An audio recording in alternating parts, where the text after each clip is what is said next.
உலகையாவையும் தாமுளவாக்கலும் நிலை பெறுத்தலும் நீங்களா அழகிலா விளையாட்டுடையார் தலைவர் அன்னவர்க்கே சரம் நாங்களே. இந்த உலக உயிர்களை எல்லாம் படைத்து காத்து அழித்து வருகின்ற அந்த தலைவராகிய அந்த இறைவனுக்கு நாம் அனைவரும் முதலில் நன்றியை கூறிவிட்டு, இன்றைய நாள் மிக அற்புதமான நாள். அதை சொல்வதற்கு முன்னால் என்னுடைய பெயர் கிருஷ்ணன், நுந்துலா கிராமத்தை சார்ந்தவர். கோவையில் கேஞ்சி புதூர் பகுதியில் அமைந்திருக்கின்ற எம்ஜிஎம் பள்ளியில் முதுகலை ஆசிரியராக பணியாற்றி கொண்டிருக்கிறேன். எல்லா இடங்களுக்கும் தன்னம்பிக்கையும் மற்றும் ஆன்மீக சொற்பொழிவுகளையும் ஆற்றி வருகின்றேன். அதனுடைய பகுதியாக இன்று நாம் இந்த குன்னூர் பகுதியில் அமைந்திருக்கின்ற ராமகிருஷ்ண இந்த குடில் மிகவும் சிறப்பாக அற்புதமாக 40 ஆண்டு காலமாக அவருடைய ராமகிருஷ்ணனுடைய உபதேசங்களையும் அன்னை சாரதா தேவியினுடைய உபதேசங்களையும் விவேகானந்தருடைய உபதேசத்தையும் பரப்பிக் கொண்டிருக்கின்ற இங்கே சிறப்பாக அமர்ந்து நாம் அனைவரையும் வரவேற்று இங்கே அற்புதமாக அமர்ந்திருக்கின்ற ஸ்ரீ பிரேம ரூபானந்தா சாமிஜி அவர்களுக்கும் ஆத்ம ரூபானந்த சாமிஜி அவர்களுக்கும் எல்லா ஊர்களிலிருந்து வந்திருக்கின்ற பொதுமக்கள் அனைவருக்கும் என்னுடைய அன்பான வணக்கத்தை கூறிக்கொண்டு, இன்றைய நாளில் சாரதா ஜெயந்தியை நாம் கற்பது என்பது, உணர்ந்து கொள்வது என்பது நமக்கு கிடைத்த ஒரு புண்ணியம் என்று சொல்ல வேண்டும். காரணம், இந்த தவக்குடில் உருவாவதற்கு சாட்சாத் இறைவனாக அமர்ந்திருக்கின்ற ஸ்ரீ ராமகிருஷ்ணனுடைய அந்த பெருமை உலகம் முழுவதும் பரவிருக்கின்றது. இவர் மேற்கு வங்காள வட்டம் கமார்பூர் என்ற ஊரில் குதிராம் சட்டோபாத்தியாய தந்தைக்கும் சந்திரமணி தேவிக்கும் மகனாக பிறந்தார். 1836 ஆண்டு பிப்ரவரி 18ஆம் நாள். அந்த பிறந்த நாள் ஒரு ராமன் அல்ல, ராமகிருஷ்ணர், ராமனும் கிருஷ்ணனும் அவதாரமாக வந்திருக்கின்றார். அவருடைய பெயர் கதாதரர். அந்த சிறப்பான அந்த பெயர் பெற்ற அவர் எதிர்காலத்தில் கடவுளாக மாறினார். சாதாரண குடும்பத்தில் பிறந்த ஏழ்மையில் சிக்கிய அந்த குடும்பம், அண்ணன் ராம்குமார் தன்னுடைய தந்தை கதாதருக்கு 7 வயதாக இருக்கின்ற பொழுதே தந்தை இறந்து விட்டார். வறுமை வாட்டுகின்றது, பசி நோயால் துடிக்கின்றார்கள். குடும்ப சூழ்நிலை மாறிவிட்டது, உணவுக்கு வழி இல்லை. அண்ணன் ராமகுமார் ஒரு ஜோதிடர், சமஸ்கிருத உபதேசங்கள் செய்கிறார்.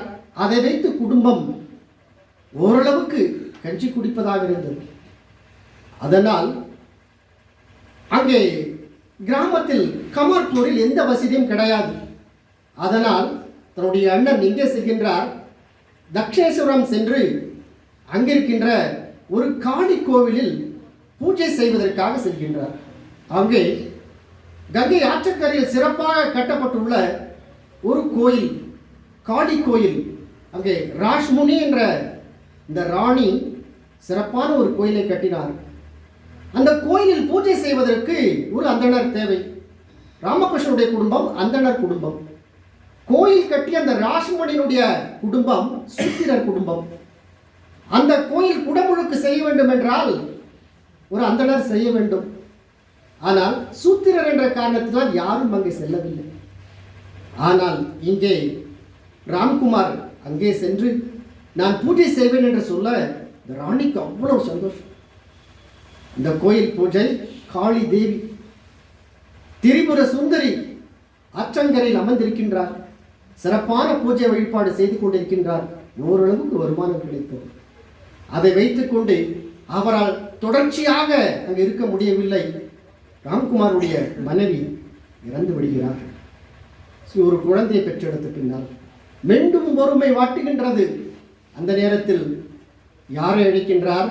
கதாதர் நம்முடைய ராமகிருஷ்ணரை அங்கே தட்சிணேஸ்வரர் கோயிலுக்கு அழைத்து சென்று நீங்கள் பூஜை செய்ய வேண்டும் என்று சொன்னால் பூஜை செய்வதற்கு வேண்டிய இந்த மந்திரங்கள் எல்லாம் கற்றிருக்க வேண்டும், தீட்சை பெற்றிருக்க வேண்டும். இந்த தீட்சை பெறுவதற்கு என்ன செய்ய வேண்டும்? அந்த இடத்திலே ஒரு பைரவி என்ற ஒரு பெண் துறவி பல ஆண்டு காலமாக அந்த கல்கத்தாவிலேயே பல மடங்களுக்கு சென்று கோயிலுக்கு சென்று அற்புதமான தவசக்தியை பெற்ற அந்த பெண்ணிடம் குரு தீட்சை பெறுகின்றார்.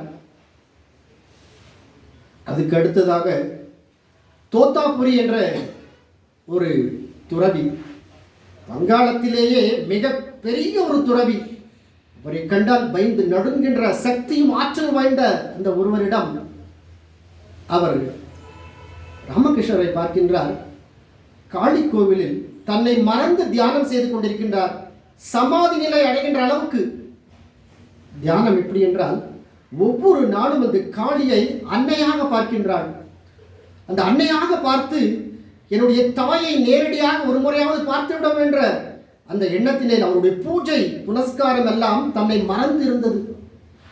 அடிக்கடி அந்த கோயிலில் இருந்து பக்கத்தில் பஞ்சவட்டிங்கிற ஒரு காட்டு பகுதி, யாருமே இல்லாத ஒரு அடர்ந்த காடு, விலங்கியங்கள் மட்டும்தான் இருக்கின்றது. அங்கே அந்த இருக்கின்ற ஒரு காளி கோயில் இருக்கின்றது. மெதுவாக செல்கின்றார். இருள் சூழ்ந்த பகுதி, யாரும் செல்வதற்கு பயப்படிய அந்த சூழ்நிலையிலே அவர் அங்கே அமர்ந்து தியானம் செய்கின்றார். அன்னையை தன் கண் முன்னால் பார்க்கின்றார். எல்லாரும் இவரை பார்த்த உடனே இன்னும் சிறிது காலம்தான் இவருக்கு பைத்தியம் பிடித்து விட்டதோ, காட்டுக்கு செல்கின்றார், விலங்கினங்களோடு பேசுகின்றார், காளி தேவியை அங்கே போய் வழங்குவதா, இங்கே கோயில் இருக்கின்றது அல்லவா என்று ஊர் மக்கள் நினைக்க தன்னுடைய தாய்க்கு ஊர் மக்கள் பேசினார்கள், உன்னுடைய மகனுக்கு பைத்தியம் பிடித்து விட்டது. திரும்பி வருகிறார். வந்த பின்னால் அன்னைக்கு இப்படியே உன்னுடைய நிலை சென்றால் மக்கள் எல்லாம் திருமணம் ஆகாமலேயே இவர் எங்கேயோ சென்று விடுவார்.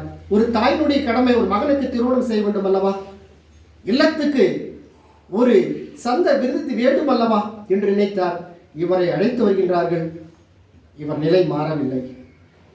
வீட்டினுடைய சூழ்நிலைக்கேற்ப வாழ்கின்றார். திருமணம் தானே செய்ய வேண்டும், ஆனால் எனக்கு வேண்டிய பெண்ணை தேடுங்கள்.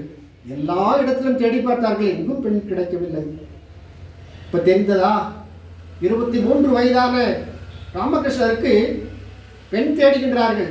அந்த காலத்தில் மாப்பிள்ளை வீட்டார் தான் வரதட்சணை கொடுத்து வாங்கிட்டு வரும். எல்லா புண்ணி அப்படின்னா எந்த அளவுக்கு பாருங்க, இந்த மாப்பிள்ளை வீட்டு ரொம்ப கஷ்டம், ஒண்ணுமே முடியல. எங்கும் அலைய வேண்டாம், நீங்கள் இங்கிருந்து 60 மைல் தூரத்தில் இருக்கின்ற ஜெயராம்பாடிக்கு செல்லுங்கள், அங்கே எனக்கு வேண்டிய பெண் இருக்கின்றாள். ஆச்சரியம், பைத்தியக்காரன் இப்படிதான் பேசுவாங்க. சரின்னு அவங்கள கேட்டு விசாரித்த பின்னாலே ஜெயராம்பாடிக்கு போறாங்க. அங்க போகும்போது அங்கே ஒரு பெண்ணை பார்க்கின்றான், 5 வயது சிறுமி. அந்த ராமச்சந்திர முகர்ஜிக்கும் ஷியாம சுந்தரிக்கும் பிறந்த மகள் தான் அன்னை சாரதா தேவி. 5 வயது பெண்ணை பார்க்கின்றார்கள். இவள்தான் மனைவியா? எப்படி தேர்ந்தெடுத்தார் இதை? ஒரு பஜனை சபா நடக்குது. அந்த இடத்துல ஒரு பாட்டி அந்த சாரதா தேவியை அழைத்து, அம்மா, யாரை நீ திருமணம் பண்ணணும் எதிர்காலத்தில்? அப்போ அங்கே தட்சிணேஸ்வரர் கோயிலில் ஒரு பூஜை நடக்கிற சமயத்தில் கையை காமிச்சு, இவர் தான் இருக்க வேண்டும். யார் அங்கே? 23 வயது மிக்க இளைஞர் ஒருவர் அமர்ந்திருக்கின்றார். சாரதா தேவிக்கு 5 வயது. நான் தெரியாமல் கேட்டுவிட்டேனோ, உன்னுடைய வயது என்ன, அவருடைய வயது என்ன? அவரை தான் அடைவேன் என்ற உள்ளம் பேசியது. இங்கே சாரதா தேவி ஒரு பக்கம், அங்கே ராமகிருஷ்ணர் ஒரு பக்கம். இரண்டும் இயற்கையாக நடந்தது. இது திருமணம் அல்ல, சொர்க்கத்தில் நடக்கின்ற ஒரு நிச்சயதார்த்தம். திருமண வாழ்க்கை. அனைவரும் பேசி முடித்து பெண் பார்க்க சென்றார்கள். 5 வயது சிறுமிக்கும் 23 வயது ஒரு ராமகிருஷ்ணருக்கும் திருமணம் நடக்கின்றது. திருமணம் நடந்த பின்னால் சாரதா தேவி ஜெயராம்பாடியிலேயே இருக்கின்றார். இவர் கமார்பூரில் இருந்து கொண்டு காளி கோவிலுக்காக ஒவ்வொரு நாளும் பூஜை புனஸ்காரம் செய்து கொண்டே இருக்கின்றார். அப்பொழுது அங்கே தோத்தாபுரிங்கிற ஒரு துறவி வருகின்றார். இவரை பார்த்த உடனே, நான் இந்த உலக மக்கள் எல்லாம் தேடிவிட்டேன் துறவிகளை, இப்படி ஒரு சாந்த நிலை உடைய ஒரு மனிதனை நான் கண்டு கொண்டதே இல்லை என்று அவரை பார்க்கின்றார். சாந்த நிலையில் சமாதி நிலையில் அந்த இறைவனை நினைத்து ஒரு நாள் 2 நாள் தவம் கொண்டிருக்கிறார். இவர்தான் நான் தேடிய மகா புருஷர், ஒரு தத்துவ புருஷர், இந்த உலகத்திற்கு கிடைத்த ஒரு கடவுள் என்று நினைத்து, நான் உனக்கு தீட்சை தர வேண்டும், அதற்கு வேண்டியதை நான் செய்ய வேண்டும், நான் சொல்லுகின்ற மந்திரத்தை சொல்ல வேண்டும், தாங்கிக் கொள்வாயா என்று பார்த்துக் கொள்ளலாம், தியானம் இருக்கின்றாயா என்று பார்த்துக் கொள்ளலாம் என்று சொல்லி அவர் மந்திரத்தை ஓதுகின்றார். மந்திரத்தை கேட்ட உடனே அதை ஏற்றுக்கொண்டு காளி மந்திரத்தை உச்சரித்துக் கொண்டே பரவச நிலை அடைந்து கொண்டிருக்கின்றார். இவருடைய நிலை மாறுமா என்று கேட்கின்றார். எப்படி இருக்க வேண்டும் என்று சொல்லுங்கள் என்று சொல்கின்ற பொழுது, எப்படியாவது அவருடைய மனநிலை மாறுமா என்று பார்க்கின்ற பொழுது ஒரு சிறு கண்ணாடி துண்டை எடுத்துக்கொண்டு அவருடைய நெற்றியில் அழுத்தி விடுகின்றார். உள்ளே அந்த கண்ணாடி துண்டு உள்ளே செல்ல செல்ல அவருடைய மனநிலை மாறுமா என்று பார்த்தார். 2 நாட்கள் தவநிலை கிடந்தார் ராமகிருஷ்ணர். அதை பார்த்து வேந்து போனார். 40 ஆண்டு காலம் தவம் செய்து பெற்ற இந்த பையனை இந்த கதாதரர் ஒரே நாளில் பெற்றுவிட்டார் என்றால் அற்புதமான சக்தி, என்னை விட இவர்தான் பெரியவர் என்று உணர்ந்து கொண்ட அந்த தோத்தாபுரி அந்த தீட்சை மந்திரத்தை சொல்லித் தருகிறார். அன்றையிலிருந்து காளிதான் அனைத்து உருவமும் உள்ளம் நிறைந்து காணப்படுகிறார். காளி தேவிதான் அந்த திருமண சுந்தரிய ராஜராஜேஸ்வரை கொண்டாட வேண்டும் என்ற எண்ணம் ஒரு நாள் முழுவதும் அவருடைய மனதிலே இருந்து கொண்டே இருந்தது. அதற்கு பின்னால் அவர் கண்ணை திறந்து பார்க்கின்றார். தோத்தாபுரி, கடவுள், இப்படி ஒரு புருஷனை நான் இந்த நிலவுலகில் காண்பது அறிவு, உன்னுடைய வாழ்வு செம்மையாகட்டும் என்று சொல்ல, இப்பொழுது ஜெயராம்பாடியில் இருந்த அன்னைக்கோ சாரதா தேவிக்கோ இருக்க மனமில்லை. 18 வயது ஆகின்றது. கங்கை கரையில் நீராட வேண்டும் என்ற எண்ணம் ஏற்படுகின்றது. அங்கே இருக்கின்ற மேற்கு வங்காளத்தில் எல்லா பெண்களும் அங்கே கங்கையில் நீராட வருகின்றார்கள், கோயிலில் பூஜை செய்ய வருகிறார்கள். அப்பொழுது அந்த சாரதை கேட்டால் தன்னுடைய தந்தையிடம், ராமச்சந்திர முகர்ஜியிடம், தந்தையே, எனக்கு இந்த வாய்ப்பு தருகிறீர்களா? நான் அந்த கோயிலுக்கு சென்று கங்கையில் நீராட வேண்டும் என்று சொன்னார். இத்தனை நாட்கள் கேட்காத அந்த பெண், அவள் படிப்பவில்லையற்கான அந்த பள்ளிக்கூடம் செல்வதற்கு வறுமை வாட்டுகின்றது. மூத்த பெண்ணான காரணத்தினால் குடும்ப சூழ்நிலையை உணர்ந்து எல்லாவேலும் தான் செய்கின்றாள். மிகப்பெரிய குடும்பம், உழைத்து சம்பாதித்து வீட்டுக்கு தருகின்றாள். உழைத்து களைத்து போன உடம்பு இப்பொழுது அந்த ராமகிருஷ்ணரை தேடுகின்றது. கங்கையில் நீராட நடந்து செல்ல வேண்டும். 60 மைல் தூரம் ஜெயராம்பாடியிலிருந்து கல்கத்தாக்கு வரணும், தக்ஷேஸ்வரர் கோயிலுக்கு வரணும். வண்டி வசதி வாகனம் இல்லை. வசதி இருக்கிறவங்க வண்டியில் போகிறாங்க, ஆட்டு வண்டியில் போகிறாங்க, குதிரை வண்டியில் போகிறாங்க. வசதி இல்லை, ஆனால் போய் ஆகணும். அப்பாவுக்கு சொன்ன உடனே அழைச்சிட்டு போகிறேன்னு அப்பா சொல்லிட்டாரு. அவ்வளோ சந்தோஷம். நடந்து போகிறதுக்கு பாதி தூரம் நடந்து போகிறாங்க, முடியல. ஒரு சத்திரத்தில் தங்குறாங்க. ரொம்ப கஷ்டமாச்சு. நடக்கும்போது இதுவரைக்கும் மண் படாத அந்த பாதம் இப்பொழுது கல்லுகள் முள்ளுகள் காலில் ஏறுகின்ற பொழுது அதை தாங்கிக் கொண்டு நான் என்னுடைய கடவுளை அடைகின்றேன், என்னுடைய கடவுளை பார்க்க வேண்டும் என்று நினைத்து செல்லுகின்ற பொழுது பாதி வழியில் சத்திரத்தில் அமர்கின்ற பொழுது செல்வதற்கு 3 நாள் 4 நாட்கள் ஆகின்றன. பசி வாட்டுகின்றது. அவளுக்கு காய்ச்சல் ஏற்பட்டது. சாரதிக்கு அடிக்கடி இந்த மலேரியா காய்ச்சல் வருகின்றது. தந்தை சிகிச்சை செய்து கொண்டார், சரியாகவில்லை. அப்பொழுது அந்த காய்ச்சலால் அமர்ந்து கொண்ட அவள் தன்னையே மறந்து, நான் இத்தனை ஆண்டு கழித்து என்னுடைய கணவனை பார்க்க செல்கின்ற பொழுது இந்த நிலை ஏற்பட வேண்டுமா என்று துடித்தாள். அந்த நேரத்திலே ஒரு கருப்பு நிறம் கொண்ட ஒரு பெண் அவளிடம் வந்து, உனக்கு தலைவலியா காய்ச்சலா என்று நெற்றியில் கை வைத்து அழுத்தினாள். அவள் யாரென்று தெரியவில்லை. அவளை நினைத்து கொண்டே உறங்கிவிட்டாள். சிறிது நேரம் கண் திறந்து பார்த்தால் அந்த யாருமே காணும். இருந்த பெண் எங்கே? அவள் காணும். அவர்தான் காளிதேவி. நீ அவரை பார்க்க வேண்டும் என்று வந்திருக்கின்றாய், காய்ச்சலாய் துடிக்கின்றாய். ஆனால் உன்னை குணப்படுத்துவதற்காக தான் நான் வந்தேன். திருப்பி கோயிலுக்கு போகிறாங்க, நீராடுறாங்க. புனித நீர் ஆடிய உடனே நேராக கதாதரை சந்திக்க அவருடைய இல்லத்துக்கு போகிறாங்க. போகும்போது அவர் முதல் நாள் திருமணம் முடிந்து பல ஆண்டுகள் ஆகிவிட்டது. இப்பொழுது பார்க்கின்றார். அன்னைக்கு வணக்கம் சொல்லிவிட்டு அங்கே அமர வைத்து உன்னை கண்டு கொள்வதற்காக, உன்னை தேவியாக, காளி தேவியாக நான் பார்க்கின்றேன். இங்கே இல்லறத்துக்காக அல்ல, காமத்திற்காக அல்ல, குழந்தை பிறப்பதற்காக அல்ல. இப்பொழுது அந்த சாரதேவினுடைய தாயார், ஒரு மாமியாருக்கு ஆசை இருக்குல்லவா, ஒரு குழந்தை பிறக்கணும், நான் ஒரு பாட்டி ஆகணும், ஒரு பேரன் வரணும் கேட்குறாங்க. அதை ராமகிருஷ்ணர் புரிஞ்சுக்கிட்டாங்க. அம்மா, நான் இப்போ அம்மான்னு கூப்பிட்றதுக்கு ஒரு பிள்ளை இருப்பாங்க, எதிர்காலத்தில் ஆயிரம் பேர் அம்மா அம்மா அம்மா என்று கூப்பிட அவளுடைய காது அடைக்க போகின்றது, அதை கேளுங்க அப்படின்னு சொன்ன உடனே அவருடைய மாமியார் புரிஞ்சுக்கிட்டாங்க, கதாதரம் புரிஞ்சுக்கிட்டாங்க. எல்லாம் எடுத்து சொல்கிறாரு சாரதாதேவி. பாருமா, நம்முடைய உலக வாழ்க்கை என்பது இல்லறத்தில் அல்ல, அது நல்லறத்தில் முடிய வேண்டும். இந்த உலக மக்கள் எல்லாம் போற்ற வேண்டும். நாம் சாதாரண குடும்பமாக, சாது சன்னியாசியாக சென்றுதான் நாம் வாழ வேண்டியது இல்லை.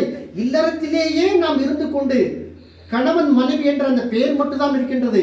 ஆனால் கடவுளுடைய நாமத்தை சொல்லி அந்த இறைவனுடைய சேர முடியும், இந்த உலக மக்கள் எல்லாம் உபதேசம் செய்ய முடியும் என்ற ஒரே எண்ணத்தின் மூலமாக சொன்னால் அன்னை புரிந்து கொண்டு விட்டார். 2 பேரும் அங்கே வாழ்கின்றார்கள். சிறிது காலம் வாழ்ந்த பின்னால் எல்லாம் புரிந்த அந்த சாரதைக்கு இப்பொழுது என்னுடைய கணவருக்கு அடிக்கடி நான் இல்லாத நேரத்திலே காய்ச்சல் வருகின்றது, காளி தேவியினுடைய பிரசாதம் உண்டு வாழ்கின்றார், சரியான உணவு இல்லாத காரணத்தினால் அடிக்கடி வயிற்று வலி ஏற்படுகின்றது, நான் சமைத்து தருகிறேன் என்று சொல்லி அன்பாக அவள் சமைக்க அந்த கதாதரர் அதை ஏற்றுக்கொண்டு அரும் மனதோடு அதை உண்கின்றார். என்ன அமுதம் இது! சாதாரண ஏழை குடும்பமாக இருந்தால் கூட உன்னால் கை அந்த சமைத்த அந்த உணவு எனக்கு தேவாமிர்தமாக இருக்கின்றது பாராட்டி அவர்கள் இருவரும் ஒரு 6 மாதம் காலம் 8 மாதம் காலம் அங்கே தங்கி வாழ்கிறார்கள். அதற்கு அடுத்தது நகபத் என்ற ஒரு இடம், அந்த இடத்துல தான் அன்னை இருக்கின்றார். அடிக்கடி ராமகிருஷ்ணர் அப்படியே பரவச நிலைக்கு போயிடுவார். இதை மாதிரி நானும் வரணும்னு சொல்லி அவருடைய சீடர்கிட்ட சொல்கிறாங்க. அந்த சீடரும் சொல்ல நானும் பரவச நிலை அடைய வேண்டும் என்று ராமகிருஷ்ணன் நினைத்து தவம் இருக்கின்ற பொழுது 1.5 நாட்கள் அவள் அழுகிறார், புலம்புகிறார். ஆனால் அப்படியும் தெரியாமல் இருக்கின்ற அப்படியே அந்த இறைவனை நினைத்து கொண்டு பரவச நிலை அடைந்தார். இப்பொழுது 2 மனமும் ஒன்றிவிட்டது. கடவுளுடைய தீட்சை கிடைத்து விட்டது. கடவுளுடைய நிலைக்கு செல்கின்றார்கள். இப்பொழுது சிறிது காலமாக தட்சிணேஸ்வரன் அந்த கோயிலில் இருந்த காளி கோயிலுக்கு ஏராளமான மக்கள் கூட்டம் கூட்டமாக வந்து செல்கின்றார்கள்.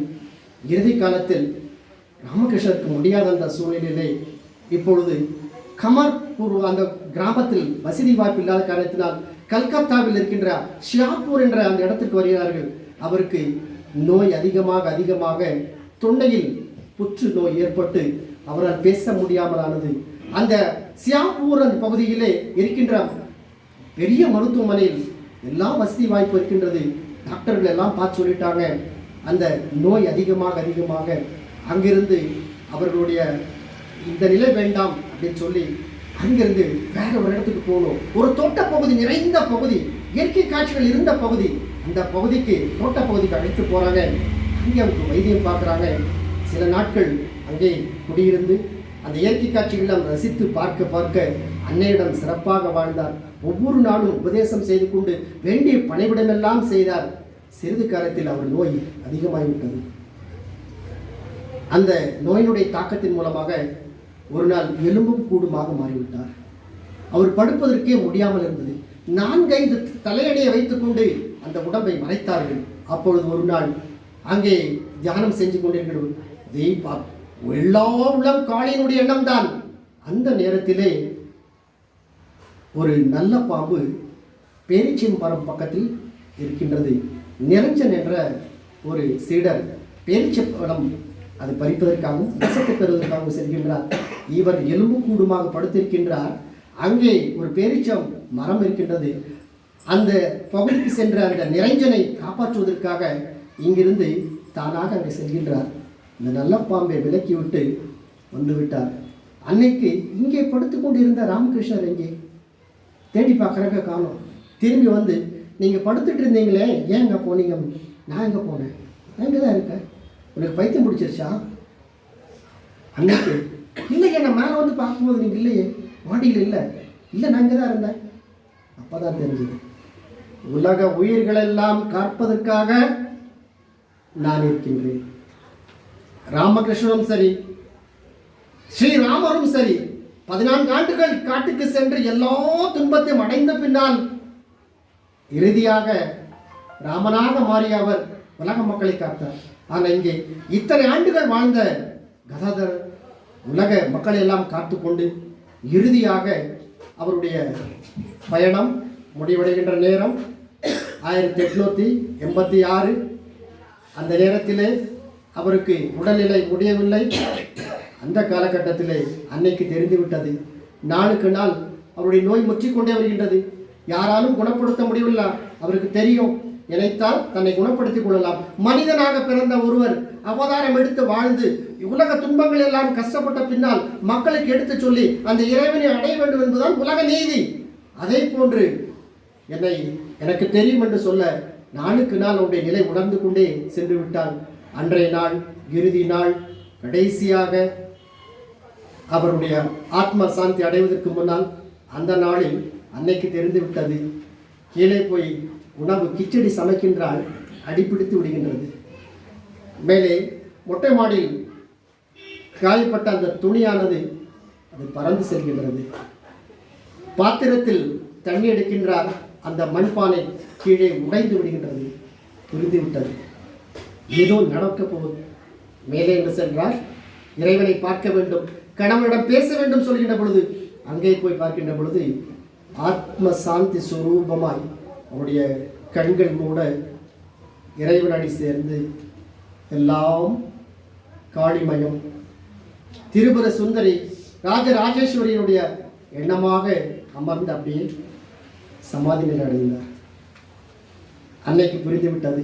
அடுத்தது அன்னை அப்பொழுது 33 வயது, விதவை கோலம், வெள்ளையாடை உடுத்த வேண்டும், நெற்றியில் திலகமிடக்கூடாது என்று ஊர் மக்கள் சொல்ல அது கட்டுப்பட்டு தன்னுடைய ஒரு தங்க வளையலை கழட்ட நினைக்கின்றாள், வெள்ளாடை உடுத்த நினைக்கின்றாள். அங்கே தோன்றிய ராமகிருஷ்ணர், சாரதை நீ நித்திய சுமங்கலி, அந்த வளையலை கழட்டக்கூடாது, கரை போட்ட இந்த சீலையை கட்ட வேண்டும், என்னைக்கும் தீர்க்க சுமங்கலியாக. காரணம், இந்த உலக மக்கள் எல்லாம் நீ காத்துக் கொண்டிருக்கின்றாய், நான் இல்லை என்றாலும் நீ தான் அம்மா உயிரோடு இருக்கின்றாய். உலக மக்கள் எல்லாம் தாயாக வணங்கக்கூடியவள், ஆனால் தீர்க்க சுமங்கலியாக இருக்க வேண்டும் என்று சொல்ல, அதற்கு மேலால் அந்த தாயானவள் இந்த உலக மக்களை எப்படி ஒரு புத்த கயாவுக்கு போகிறாங்க, அங்கே புத்தருடைய மடத்தை பார்க்குறாங்க, சீடரை பார்க்குறாங்க. இந்த மாதிரி நமக்கு ஒரு சீடர்கள் இருக்காங்க. ராமகிருஷ்ணருக்கு எத்தனையோ சீடர்கள் இருக்காங்க. அதில் முக்கிய சீடர் விவேகானந்தர், நரேந்தர் என்ற பேரில் உலக தொண்டாற்றி கொண்டிருக்கின்றார். அவருக்கு வேண்டி ஒரு நம்ம வடம் அமைக்கணும் அப்படின்னு சொல்லி அந்த உடனே மதுரைக்கு வராங்க, ராமேஸ்வரம் போகிறாங்க, அயோத்தி போகிறாங்க, கயா போகிறாங்க. எல்லா இடத்துக்கு போன பின்னால ஒவ்வொன்றா பார்க்குறாங்க. பார்த்த உடனே நமக்கும் ஒரு மடம் வேண்டும் என்று சொன்னாங்க. இறுதியில் மதுரைக்கு வராங்க, மீனாட்சி அம்மையை வணங்கிவிட்டு அங்கே நாயக்கர் மண்டபத்தை பார்த்து, தெப்பக்குளத்து அந்த மாரியம்மனத்தை பார்த்து வணங்கிவிட்டு அங்கே ராமேஸ்வரம் போகிறாங்க. அங்கே ராமநாதர் மன்னர் இருக்கார். அவர் ராமக்கு உண்மையான சீடர், விவேகானந்தருக்கு ரொம்ப பிடிக்கும். சொன்னோன்னே அங்கே பூஜை செய்கிறாங்க.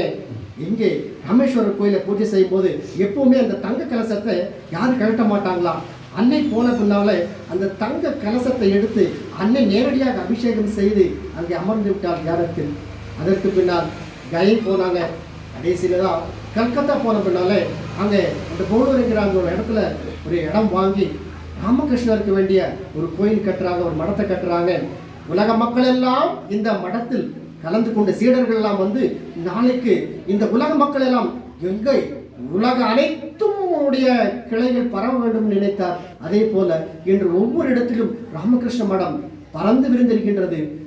இதற்கு நேராக ராமகிருஷ்ணர் சொன்னார், உனக்கு மிகுந்த ஒரு சீடராக நரேந்திரர் வருவார். அவர்தான் விவேகானந்தர். வெளிநாடு சென்றார். அன்னையினுடைய ஆசீர்வாதத்தை பெற்று வெளிநாடு சென்று அங்கே எல்லா மக்களும் சொன்னால், இந்திய நாடு பழம்பெரு நாடு, பாரத பூமி எவ்வளவு ஆன்மீக பூமி என்று அவர் உரையாற்றிய அந்த உரையில் மயங்கிய அந்த வெள்ளைக்காரர்கள் அனைவரும், வெளிநாட்டு மக்கள் அனைவரும் இவருக்கு சீடரானார்கள். அங்கிருந்து அவர் இங்கே வந்தார். இந்தியாவுக்கு வருகின்ற பொழுது அங்கே இருக்கின்ற மக்கள் எல்லாம் இந்தியாவுக்கு வந்துவிட்டார்கள், சீடராக நிகழ்த்து வந்தாங்க. பெண் சீடர்கள் நிறைய பேர் வந்தாங்க. கடவுளை கடைசியாக பார்த்த உடனே அந்த அன்னை சாரதா தேவிக்கு அவர்கள் உறுதுணையாக இருந்தாங்க. இறுதி நாளம் நெருங்க நெருங்க சாரதா தேவிக்கினுடைய உடல்நிலை சற்று பாதித்து கொண்டே வந்தது. அங்கே கடைசி காலத்திலே தன்னுடைய ஜெயராம் பாடிக்க சென்று விட்டார். தன்னுடைய வீட்டை பார்க்க வேண்டும். இப்பொழுது தான் சம்பாதித்த பணம் என்பது எதுவும் இல்லை. சீடர்கள் தருகின்ற அந்த பணத்தை கொண்டு வந்து தன்னுடைய வீட்டுக்கு கொடுத்து அந்த வீட்டு மக்களை பார்த்தார். ஒரு சீடர் கேட்டார், உங்க வீட்டுல இவ்வளவு சண்டை சச்சரவுகள் இருக்கு இல்லையா, அதுக்கு இடையில நீங்க எப்படி இவ்வளவு அமைதியா இருக்கீங்க, இந்த காசை எடுத்து போய் கொடுக்குறீங்களே. இதுதான் உலகம் சீடரே, இதுதான் உலகம். இந்த உலகம் என்பது சண்டை சச்சரவு பூஜை புனஸ்காரம் எல்லாம் நடந்து கொண்டுதான் இருக்கின்றது. அதற்கு நடுவுலே நாம் வளர்ந்து வந்து காட்ட வேண்டும். அதுதான் உண்மையான பக்தியை தவிர நல்ல நிலை என்பது கிடையாதுப்பா. மனிதர்கள் எல்லாருமே நல்லவர்கள் கிடையாது. என்னுடைய குடும்பத்தில் இவ்வளவு பிரச்சனைகள் இருக்கதான் செய்யும். அதற்கு நடுவில் நான் வாழவில்லையா? அதே போல இந்த உலகத்தில் எத்தனை பிரச்சனைகள் இருந்தால் கூட நாம் வாழ்ந்து காட்டி ஆக வேண்டும் என்ற ஒரு வைராக்கியம் என்ற காரணத்தினால் தான் அன்னை பராசக்தி வாழ்ந்து காட்டினாள், சக்தியாக மாறினாள். அவளுடைய உடல்நிலை பாதிப்பு ஏற்பட்டது. இறுதி நாள் ஆக ஆக அவளுக்கு அந்த காய்ச்சல் முற்றிவிட்டது. படுக்கையில் அமர்ந்து கொண்டால் எழ முடியாத சூழ்நிலை. அன்னையினுடைய அந்த தேகம் உயிர் பிரிகின்ற அந்த நேரம், அங்கே அன்றைய நாள் உலகமே சாந்தி அடைகின்ற வடிவிலே நிறைவுடைகின்ற அந்த நேரத்திலே அந்த தாயானவள் அமைதியாக படுத்துக்கொண்டாள். அன்றைய நாள் என்னுடைய மொட்டை மாடியில் மேல் செல்கின்ற பார்க்கின்றாள். உலக மக்கள் எல்லாம் பார்க்கின்றாள். என்னுடைய ஆத்மா சாந்தி அடைய போகுது. எல்லாருக்கும் தெரியும். இப்போ கீழே வரும்போது அந்த நேரத்தில் கீழே இருக்கின்ற அந்த புழுதிகள் எல்லாம் பறந்தனவாம். மேலே இருக்கின்ற கட்டிடங்கள் எல்லாம் சுற்றி திரிந்தனவாம். எல்லோருக்கும் சீடர்கள் உணர்ந்தாங்க, எப்படி இந்த பில்டிங் இப்படி ஆடுது. காரணம் என்னன்னா, ஏதோ நடக்க போகுது. ராமகிருஷ்ணர் எப்படி போனார், அதே மாதிரி ஒரு அதிர்வு வந்த உடனே இங்கே ஏதோ நிலை மாறப்போகுதுன்னு சொன்ன அன்னையினுடைய நிலை சிறிது சிறிதாக மாற அன்று நாள் தியானத்தில் இருக்கின்ற பொழுது ராமகிருஷ்ணர் தன்னுடைய கனவில் தோன்றுகின்றார். இன்னை பராசக்தியே, உலக மக்களுக்கெல்லாம், என்னுடைய சீடர்களுக்கெல்லாம் இந்த மடத்தை அமைத்து கொடுத்து உலக சீடர்கள் எல்லாம் வாழ்வதற்கு வேண்டிய ஒரு நல்லறத்தை செய்து விட்டாய். இதற்கு மேல வர வேண்டும் என்று சொல்லவும் அங்கே இயற்கை அன்னை தன்னுடைய சக்தியை இழந்து ஆத்மஸ்வரூபிணியாக, ராஜராஜேஸ்வரியாக, காளியாக உருவாக தன்னுடைய இறுதி நாள் பயணம் கண் அசைகின்றது. அத்தனை நாளும் இருந்த சுருக்கம் இப்பொழுது முகம் பிரகாசமாகிறது. கண்ணிலிருந்து ஒரு ஒளி தெரிகின்றது. சமாதி அடைந்த பின்னால் இதுதான் சக்திகள், இதுதான் யோகிகள், இதுதான் ரிஷிகள் சொல்லுவாங்க. அந்த அளவுக்கு ஒரு பிரகாசம் தெரிந்தது. அன்று இருக்கின்ற கல்கத்தாவில் இருக்கின்ற அத்தனை மக்கள் அங்கே வந்திருந்தார்கள். அண்ணனுடைய உடல் அங்கே சாரதானந்தரும் சிவானந்தரும் அழைத்து செல்ல அங்கே கமார்பூரில் இந்த பகுதியிலிருந்து இங்கே ஜெயராம்பாடியிலிருந்து கல்கத்தாவுக்கு போகிறாங்க. கல்கத்தாவில் கோளூர் மடத்துக்கு போகிற உடனே அங்கே என்ன செய்கிறாங்க, கங்கை நீராடை, அந்த நீரால் குளிக்க வைத்து ஆடை உடுத்தி சந்தனமிட்டு அங்கே தகனம் செய்வதற்காக சந்தன கட்டை மேல் வைத்திருக்கின்றார்கள். ஊர் மக்கள் எல்லாம் வந்தாங்க. கொஞ்சம் கொஞ்சமாக கூட்டம். மதியம் 2 மணி அளவில்லாத கூட்டம், ஆயிரம் கூட்டங்கள். அம்மா அம்மா அம்மா அம்மா அம்மா என்று வந்தாங்க. பராசக்தியே, அன்று ராமகிருஷ்ணன் சொன்னார் அல்லவா, அன்று அழைப்பதற்கு ஒரு குழந்தை வேண்டும் சொன்ன இல்லையா, ஒரு அம்மான்னு கூப்பிடுறதுக்கு எத்தனை பேர் அம்மா. இப்பொழுது சந்தன கட்டை மேல் வைத்து அந்த உடலை எரிக்கின்றார்கள். தீ மூட்டுகின்ற பொழுது அன்னை சொரூபிணியாக, அது யாக, அந்த தீக்குண்டம் எல்லாம் அது யாகத்தில் இருக்கின்ற அந்த ஸ்வாகா ஸ்வாகான்னு போனப்போ அதெல்லாம் இறைவனுக்கு போய் சேருமா?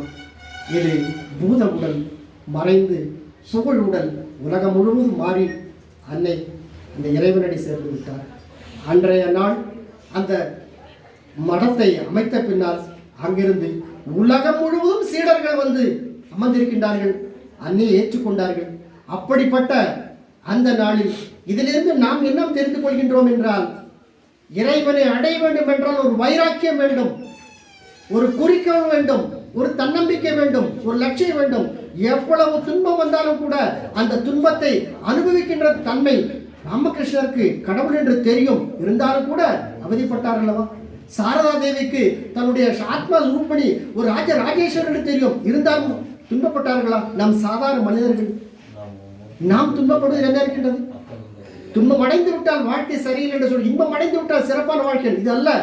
வெற்றி என்பது எது என்று கேட்டால் இன்பத்தில் வரும் வெற்றி அல்ல, ஆனால் துன்பத்தில் உணர்ந்து துன்பம் அவமானம் படுத்துயிரம் எல்லாம் அடைந்து அதற்கு நடுவில் வளர்ந்து வந்து இறைவனை வணங்கி அதன் மூலமாக அந்த காட்சியை கண்டு 4 பேருக்கு நல்ல செய்யறோம் பாருங்க, அதுதான் உண்மையான அந்த தவம், அதான் உண்மையான யாகம். இந்த மாதிரி நம்ம இத்தனை பேர் இங்க வந்து உட்கார்ந்து அமர்ந்து கேட்பதற்கு ஒரு வாய்ப்பு கிடைக்கும் என்றால் அன்று அன்னை தலைவராக இருந்து ராமகிருஷ்ண மடம் அத்தனையும் அமைத்து கொடுத்தார். அதனுடைய ஒரு வடிவமாக தான் இங்கே காந்திபுரத்தில் சுரூபமாய் ஆத்மஸ்வரூபமாய் ராமகிருஷ்ணரும் அன்னையாரும் விவேகானந்தரும் அமர்ந்திருக்கின்றார் என்றால் நாம் இந்த இடம் கொடுத்து வைக்கின்ற இடம். நாம் எல்லாம் புண்ணியம் செய்திருக்க வேண்டும். 40 ஆண்டு காலம் இருக்கின்றால் எவ்வளவு தவம் வலிமையின் மூலமாக நல்ல செய்திகள் எல்லாம் இந்த உலக மக்களுக்கு கிடைத்திருக்கின்றது, நல்ல ஒரு ஆற்றல் கிடைத்திருக்கின்றால் இங்கே வைத்திருக்கின்ற சாமிஜிக்கும் அவருடைய குடும்பத்தார்கள், ஒரே குடும்பத்தில் 4 சாதுக்கள் 2 பிரம்மச்சாரிகள், இப்படி ஒரு குடும்பம் இருக்க முடியுமா? அவங்களுடைய வாழ்க்கை முழுவதும் இந்த நாட்டிற்காக அர்ப்பணம் செய்து விட்டார்கள். பக்தர்களுக்காக, நல்ல எண்ணத்திற்காக. எண்ணம் நல்லா இருக்க வேண்டும். அந்த தூய்மையான எண்ணம் மட்டும்தான் நாம் இத்தனை பேரும் இங்கே அழைத்து வந்துள்ளது. அப்படிப்பட்ட எண்ணத்துக்கு நாம் மனதார என்று சொல்ல வேண்டும்.